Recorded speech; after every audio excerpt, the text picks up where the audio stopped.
Good morning, Dumpy Trumpy. And, yeah, I get to call you that because I have dumping syndrome. Part of what I'm reading today is because I'm in a lot of pain. The tumor in my elbow gets exacerbated by the rain and makes me a little cranky. So instead of being cranky to myself, I'm going to be cranky to you, Donald. I'm reading today from Ordinary Men, Reserve Police Battalion 101 and the Final Solution in Poland by Christopher R. Browning. They were called Ordinary Men because that's what they were. They were the Reserve Police Battalion. These were not the people who went into this wanting to kill people. They're the ones that,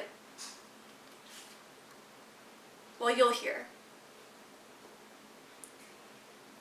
I don't always say the German names right and the Polish names of places, so I'm sorry about that.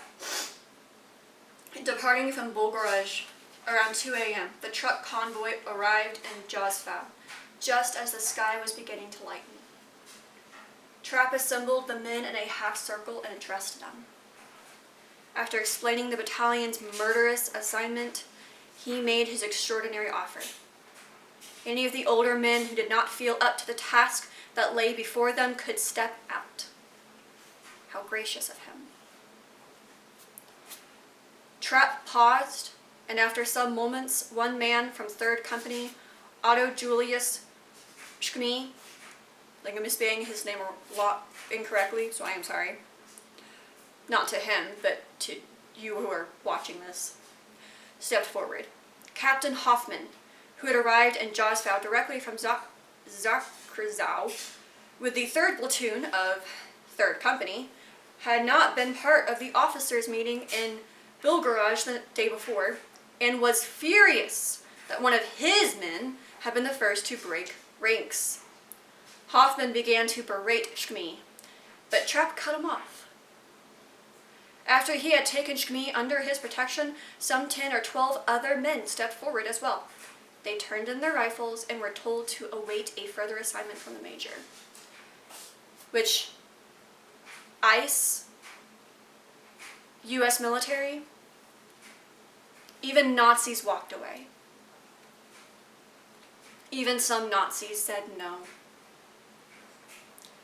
Trapp then summoned the company commanders and gave them their respective assignments.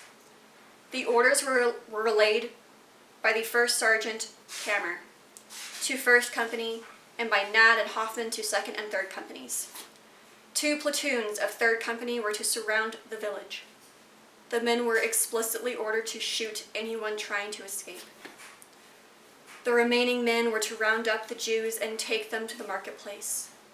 Those too sick or frail to walk to the marketplace, as well as infants.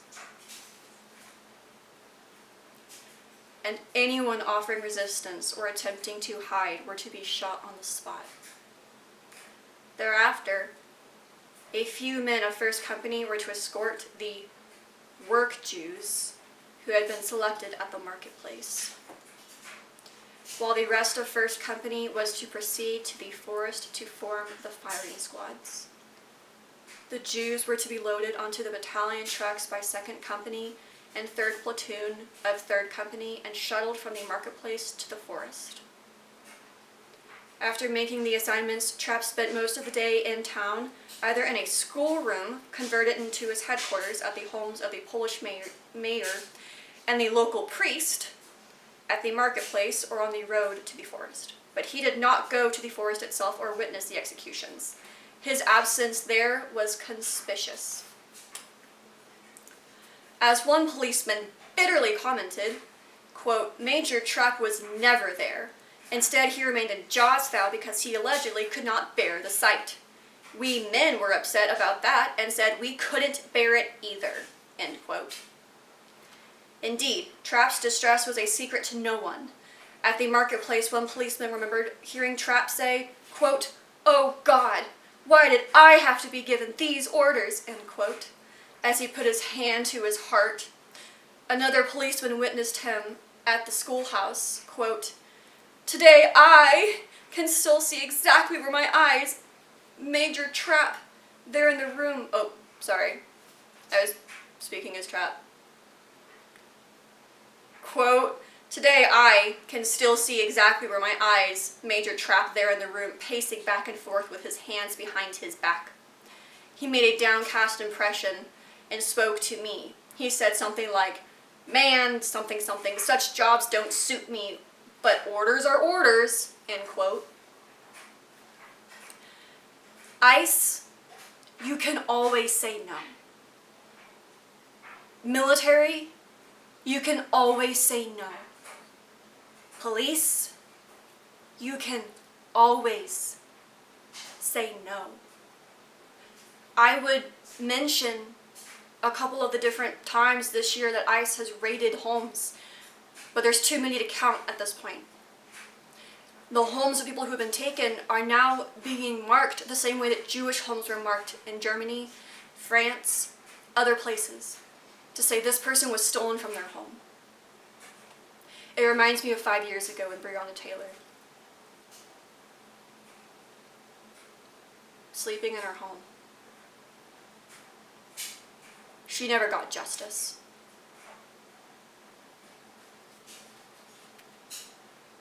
She still deserves justice, as do so many Black Americans. Again, I don't have enough time to talk about everybody, but that's what you are here for. So you can also make videos and posts and write about all of the people who are being taken right now. To record them now, because so much of this book was written 20 to 30 years. Well, not written, written down. A lot of the information from this book was written 20 to 30 years after Germany was taken down. The Nazi men in this book were just walking around after what they did, waiting for their trial. Decades for their trial. And you see here that so many of them talk about the horrors they saw, but I never did it. My friends never did it. It just happened and it was horrible.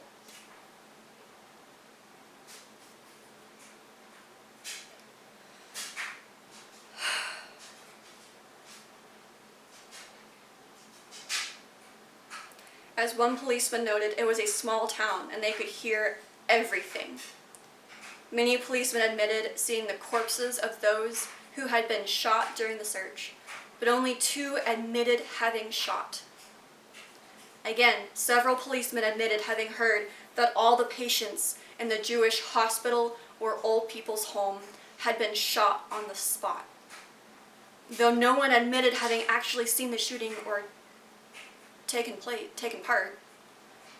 The witnesses were least agreed on the question of how the men initially reacted to the problem of shooting infants. Some claimed that along with the elderly and sick, infants were among those shot and left lying in the homes, doorways, and streets of the town.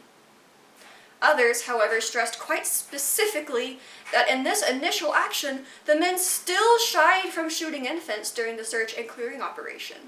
One policeman was empathetic, quote, that among the Jews shot in our section of town, there were no infants or small children. I would like to say that almost tacitly, everyone refrained from shooting infants and small children, end quote. In Jospha, as later he observed, quote, even in the face of death, the Jewish mothers did not separate from their children. Thus we tolerated the mothers taking their small children to the marketplace in Jospha, end quote. Another policeman likewise noted, quote, that tacitly, the shooting of infants and small children was avoided by almost all the men involved. Gee, I wonder why. I wonder why it seems so anti-humanitarian.